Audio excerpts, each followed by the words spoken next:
धोकादायक गुलमोहर झाड दुचाकीवर पडून 2 युवकांचा मृत्यू झाल्याची घटना सोमवारी दुपारी 2:15च्या दरम्यान सातपूर ESI मैदान या ठिकाणी घडली. सातपूर पोलिसांनी दिलेल्या माहितीनुसार गौरव रिपोटे वय वर्ष 21 आणि सम्यक भोसले वय वर्ष 22 दोन्ही युवक राहणार मालधक्का रोड गुलालवाडी नाशिक रोड या ठिकाणी राहणारे होते. गेल्या 1.5 वर्षांपासून महिंद्रा कंपनीत ते कामाला होते. सोमवारी दुपारी 3:15 वाजता ॲक्टिवा गाडीनं कंपनीत कामाला जात असताना सातपूर औद्योगिक वसाहत असलेल्या सातपूर ESI मैदान या ठिकाणी क्लब हाऊस बाहेरील धोकादायक गुलमोहराचं झाड अचानक गाडीवर पडल्यानं दोन्ही युवकांच्या डोक्यावर मार लागल्यानं जबर जखमी झाले.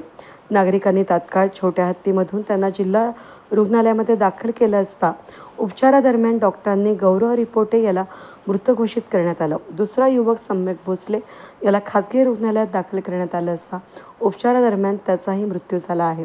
दोघेही युवक लहानपणी जिवलग मित्र असून नाशिक रोडला राहणारे होते.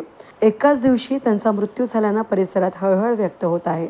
पालक मजुरी करून उदरनिर्वाह करतात. घरची परिस्थिती बेताचीच असल्यानं कंपनीत काम करून आर्थिक हातभार लावणाऱ्या युवक अपघातात गेल्यानं परिसरात हळहळ व्यक्त होतीये.